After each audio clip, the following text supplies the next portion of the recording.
ఉదయగిరి నియోజకవర్గంలోని టీడీపీ నాయకులు కార్యకర్తలు కలిసికట్టుగా పనిచేసి ఉదయగిరి కోటపై టీడీపీ జెండా రెపరెపలాడిద్దాం. ఒక్క అవకాశం ఇవ్వండి. ఉదయగిరి నియోజకవర్గాన్ని అభివృద్ధి చేస్తా. ఉదయగిరి కోట ప్రాంతాన్ని పర్యాటక కేంద్రంగా చేయడమే తన లక్ష్యమని ఉదయగిరి తెలుగుదేశం పార్టీ అభ్యర్థి కాకర్ల సురేష్ తెలిపారు.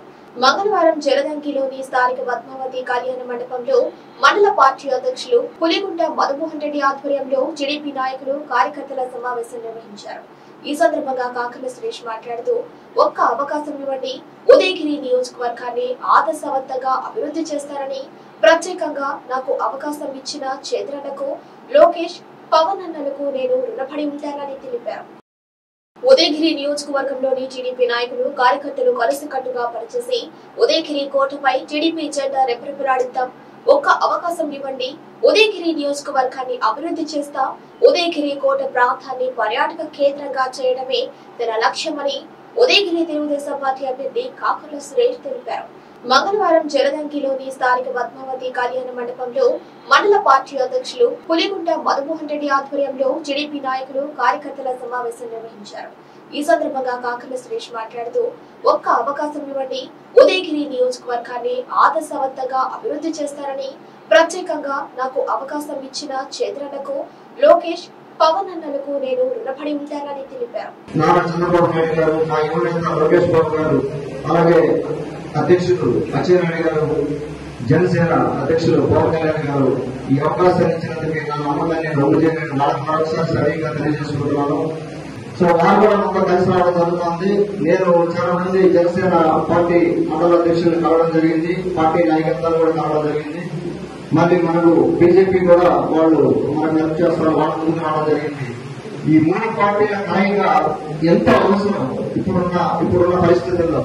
రేపు పొద్దున మన బాబు గారిని ముఖ్యమంత్రి చేశాక ఆయన ముందు అప్పుల ఆంధ్రప్రదేశ్ కనపడుతుంది, విపరీతమైన అప్పులు కనపడతాయి. దానికి రాబోయేది బీజేపీ గవర్నమెంట్ అని నమ్మకం కలిగింది ప్రజల్లో. ఆ రకంగా సంకేతాలు వస్తా ఉన్నాయి. అందుకని మనం బీజేపీ గవర్నమెంట్ తో వెళ్ళాలని వాళ్ళు ఆ నిర్ణయం తీసుకోవడం జరిగింది. సో మూడు పార్టీలు క్యాడర్ ని, మూడు పార్టీలు మండల అధ్యక్షుల్ని అందరినీ కలుపుకొని మనం ఈ ఎలక్షన్ చేయాల్సిన అవసరం ఉంది. 23 నుంచి మీరు మోసిన జెండా మీకు నేను గౌరవం నేను తీసుకొస్తాను, మిమ్మల్ని ముందు వరుసలో నేను నిలబెడతాను. ఎవరైనా సరే 83 నుంచి పార్టీ కోసం పార్టీ పరంగా మొదటి సంవత్సరంలో ఎవరైతే ఫైనాన్షియల్ గా ఇబ్బందులు పడతా ఉన్నారో అందరినీ అడ్రస్ చేయడం జరుగుతుంది. లోకేష్ బాబు గారు ఇచ్చిన ధైర్యంలోనే చెప్తా ఉన్నాను నేను అన్నమాట.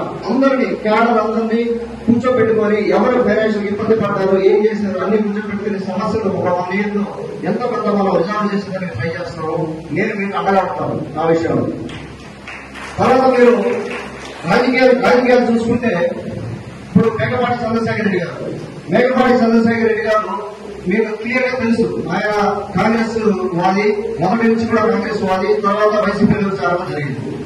అటువంటి ఆయన దాదాపుగా 8 ఎలక్షన్లు చేసిన మేకపాటి చంద్రశేఖర్ రెడ్డి గారు వైసీపీలో ఇవ్వలేక 4.5 years క్రితం బయటకు రావడం జరిగిందంటే దాన్ని బట్టి మీరు అర్థం చేసుకోవచ్చు. 80,000 కుటుంబాలు ఉన్నప్పుడు 80,000 కుటుంబాలకి కష్టాలే ఉండవు కదా.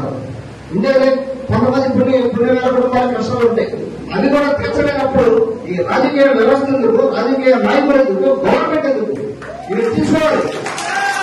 వీటన్నింటినీ స్టడీ చేసిన తర్వాత నేను పూర్తిగా స్టడీ చేసి మేము ఎన్ఆర్ఐ కమ్యూనిటీ మేము కూర్చున్నప్పుడు మాట్లాడుకునేవి అన్ని స్టడీ చేసిన తర్వాత స్పష్టంగా నేను చేయగలను, నేను ఈ ప్రాంతంలో ఉండగలను, ఈ హీట్ తట్టుకోగలను. అంటే అలవాటు లేదు నాకు. దాదాపుగా 22 సంవత్సరాలు బయట ఉండడం వల్ల హీట్ కూడా తట్టుకోలేదు పరిస్థితి. అయినా కూడా నన్ను నేను ట్రస్ట్ చేసుకున్నాను, తట్టుకున్నాను, నిల్చున్నాను. మీ ముందే ఉంటాను. 25 ఏళ్ళు చేసి చూపెడతాను. గెలిచినా ఓడినా మీ కళలో ఉంటాను. నేను ఎక్కడ పోలేదు. రాజగోపాల్ గారు మీ కళలో ఉంటాను. మీరు మాట్లాడుకుంటూనే ఉండండి. ఏమైనా కూడా ఫ్యూచర్ లో ఇంకా మాట్లాడుతుంది చాలా ఉన్నాయని చేద్దాము.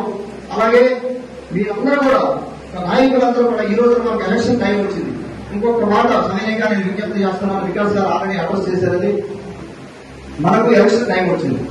ఇన్ని రోజులు 4.5 సంవత్సరం పార్టీ కార్యక్రమాలు చేసుకోవడం ఒక ఎత్తు. పార్టీ ఏదో ఒక కార్యక్రమం చేయమంటుంది, మనందరం కలిసి తలా రూపాయి వేసుకోవడం, లేకపోతే మన టైం స్పెండ్ చేసో ఏ పార్టీ కూడా దానికి జీతాలు ఇవ్వదు. తెలుగుదేశం పార్టీ లాగా అన్ని పార్టీలు కూడా ఎవరికి చేసిన ఒక కార్యక్రమం. సో మన టైం పెట్టి మన పెట్రోల్ పోసుకొని అంతా చేస్తే మనం పార్టీ కార్యక్రమాలు చేసుకుంటాం. 4.5 సంవత్సరాలు అవి పెద్ద కష్టమైనవి కాదు, మనం వీలున్నంత వరకు చేసుకుంటాం. కానీ ఇప్పుడు ఎలక్షన్ అనేది ఒక 40 రోజులు ఎలక్షన్, ఇది మనం వేరే విధంగా చేసుకోవాల్సిన అవసరం.